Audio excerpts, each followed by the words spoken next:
नमस्कार, मैं स्नेहा खन्ना आप सभी का स्पिरिचुअल हीलिंग चैनल में स्वागत करती हूँ। कैसे हैं आप सभी? आई होप आप सब बहुत अच्छे होंगे।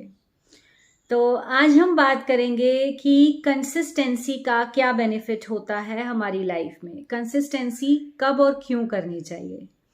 बेसिकली कंसिस्टेंसी हर चीज में इम्पॉर्टेंट है, चाहे आप लाइफ में कुछ भी कर रहे हो। मेरे पास ये सवाल आता है बार बार उन स्टूडेंट्स का जो मुझसे हीलिंग लेते हैं, सीखते हैं, या जो रेमेडीज लेते हैं, प्लैनेट्स को इम्प्रूव करने की रेमेडीज लेते हैं, जो प्लैनेट्स उनके डिस्टर्ब होते हैं, कि मैम इसको कब तक करना है, कैसे करना है, क्यों करना है। मैं आपको एक एग्जांपल देती हूँ। सपोज आप अपना वेट लॉस करना चाहते हैं, आप 15 kg अपना वेट लॉस करना चाहते हैं, जो कि मैंने भी किया था लास्ट ईयर, 15 kg लॉस किया था।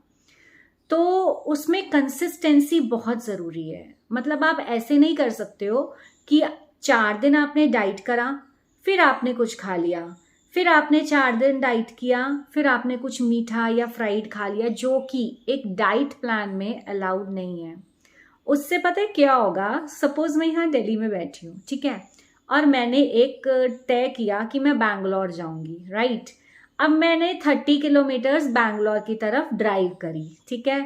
फिर मैंने कहा नहीं, फिर मैं वापस आ गई 5 किलोमीटर, है ना। फिर मैंने कहा नहीं, बैंगलोर जाना है। फिर मैंने 50 किलोमीटर ड्राइव किया, फिर मैं रुक गई, फिर मैं 10 किलोमीटर वापस आ गई। तो उससे क्या हो रहा है? एक तो मेरा टाइम ज्यादा लग रहा है बैंगलोर तक पहुंचने का, है ना। जो ट्रैवल 1-2 दिन का होगा, I am just giving example, मुझे नहीं पता बैंगलोर जाने में कितना टाइम लगेगा बाय रोड। जो 1-2 दिन का ट्रैवल है वो ट्रैवल एक्सटेंड हो जाएगा, एक तो, है ना। और दूसरा, एनर्जी कितनी वेस्ट होगी मेरी। मैं बार बार आगे जा रही हूँ, फिर मैं थोड़ा पीछे बैक मार रही हूँ, है ना। तो अगर मैं वेट लॉस कर रही हूँ और मैंने 4 दिन डाइट किया, 5वें दिन नहीं किया, फिर 6 दिन किया, 10 दिन किया, फिर 5 दिन ब्रेक कर दिया, तो वो घूम फिर कर ऑल ओवर द मंथ तो 4-5 किलो डाउन हो जाएगा, लेकिन वो शायद 6-7 किलो डाउन हो सकता था, है ना। तो हम क्या करते हैं, जब हम वेट लॉस प्रोसेस में होते हैं तो हमें लगातार 3 महीना अच्छे से डाइट करनी होती है। उसके बाद आप थोड़ी बहुत चीटिंग कर सकते हो। हमें तो यही सिखाया गया था, और मैंने बहुत गंदी डाइट की थी 4 महीने। फिर उसके बाद मैंने थोड़ा बहुत चीट करना शुरू किया। चलो एनीवेज, ये एक एग्जाम्पल था। अब हम आ जाते हैं हीलिंग में। कुछ लोग हीलिंग सीखते हैं और उसको 1-1.5 महीना करते हैं, 2 महीना करते हैं, फिर भूल जाते हैं। फिर मतलब गैप करने लगते हैं, जैसे 15 दिन नहीं करा, 1 महीना नहीं करा, तो वो आपको उतना इफेक्ट नहीं देगी। क्यों नहीं देगी? एक और एग्जाम्पल देती हूँ। जैसे कि हम अपने घर को साफ करते हैं, सुबह उठ के साफ सफाई करते हैं ना अपने घर की, बेडशीट क्लीन करते हैं, मेड आती है, सारी सफाई करके जाती है, डस्टिंग करके जाती है, हर चीज करके जाती है ना।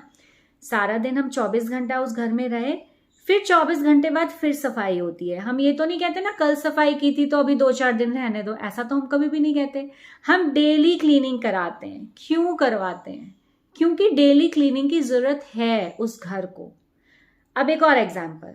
अब जैसे चाहे कितनी भी ठंड हो, कुछ लोगों को छोड़कर, आई गेस इंडिया में फिर भी बहुत ज्यादा लोगों की फ्रिक्वेंसी है, लोग नहाते हैं, ठंड में भी नहाते हैं, है ना, रोज नहाते हैं, अच्छे वाले सोप से नहाते हैं। गर्मियों में तो 2-2 बार नहाते हैं।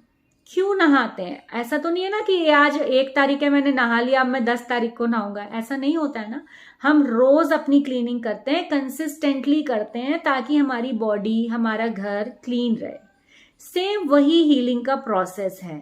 आप 1-2 महीना हीलिंग करके लाइफ लॉन्ग रिजल्ट्स अगर चाहते हो तो आपको हीलिंग सीखने का कोई फायदा नहीं है, आपको हीलिंग सेशंस लेने का कोई फायदा नहीं है। क्योंकि जो लोग सेशंस लेने भी आते हैं, मैं उनको क्लियर रिकमेंड करती हूँ कि आप साल में 2 से 4 बार हीलिंग ले, according to their need, body need.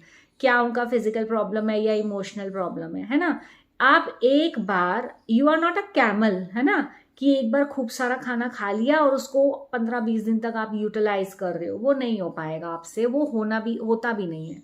तो आप चाहे हीलिंग कर रहे हो, चाहे आप वेट लॉस प्रोसेस में हो, चाहे आप लाइफ में कुछ भी कर रहे हो, कंसिस्टेंसी ही एक ऐसी चाबी है जो आपको आपके मुकाम तक पहुंचाती है। और जब आप रेगुलर हीलिंग करते हो, जैसे मेरे को 3 साल हो गए, मैं अपनी हीलिंग रोज करती हूँ डेली, अनटिल एंड अनलेस मैं कहीं गई हूँ या कुछ है तो गैप आता है, अदरवाइज मैं डेली करती हूँ। क्यों करती हूँ? क्योंकि मुझे खुद को हमेशा हाई फ्रिक्वेंसी पे रखना है। और हाई फ्रिक्वेंसी पे क्यों रखना है मुझे? ताकि मैं हमेशा पॉजिटिव रहूं, अपने पूरे घर को, अपने पूरे रिलेशंस को हैंडल कर सकूं, है ना। लाइफ में कुछ ना कुछ तो नेगेटिव आता रहता है, तो उसको हमेशा साइड करते रहना है और हमेशा खुद को हीलिंग प्रोसेस में रखना है। अब कंसिस्टेंसी का एक और एग्जांपल देती हूँ। जब हम बच्चे होते थे, छोटे होते थे, तो नर्सरी से लेके 12th और उसके बाद ग्रेजुएशन, लगभग 13 से 15 साल हम लगातार पढ़ते हैं, कंसिस्टेंटली पढ़ते हैं, है ना। तभी हम एक जॉब और एक बिजनेस को समझते हैं कि हाँ, now we are eligible for that, right. तब हम वो करते हैं, हम उस लेवल तक होते हैं कि हम वहाँ वो कर पाएं। तो ये एक आप इस तरह से समझ सकते हैं कि कंसिस्टेंसी का क्या फ़ायदा है और क्यों ये ज़रूरी है। तो जितने भी मेरे स्टूडेंट्स हैं या जितने भी लोग हैं जो सोचते हैं कि एक आध बार करने से चीज़ें ठीक हो जाएंगी, तो प्लीज़ ये गलत फहमी मत पालिए, ऐसा कुछ नहीं होता है। आपको अपने रिलेशंस अच्छे रखने हैं ना, तो आपको डेली एफर्ट करने पड़ते हैं, कई बार डेली सालों साल एफर्ट करने पड़ते हैं, तब 2 जने एक साथ पूरी जिंदगी बिताते हैं ना। तो क्या करते हैं? कंसिस्टेंटली उस रिलेशनशिप को इम्प्रूव करते हैं। आप रिलेशनशिप को टाइम देना बंद कर दो, उसको इम्प्रूव करना बंद कर दो, रिलेशन खराब हो जाएगा, है ना। कंसिस्टेंटली जो एक कुक होता है वो खाना बनाता है, नई नई वैरायटी निकालता है, नए नए वेरिएशंस निकालता है, तो वो किससे आ रहा है? कंसिस्टेंसी से। जितना वो बना रहा है उतना वो सीख रहा है, राइट। तो कंसिस्टेंसी अपनी लाइफ में अडाप्ट करिए। अगर आपको कोई गोल अचीव करना है तो कंसिस्टेंटली अपने ड्रीम्स की तरफ वर्क करिए। धीरे धीरे एक एक स्टेप चढ़ कर ही हम आसमान तक पहुंच सकते हैं, है ना। आसमान तक तो पहुंच ही जाएंगे ना कभी, लेकिन अगर हम थक गए, हम रुक गए, तो हम कुछ नहीं कर पाएंगे, ठीक है।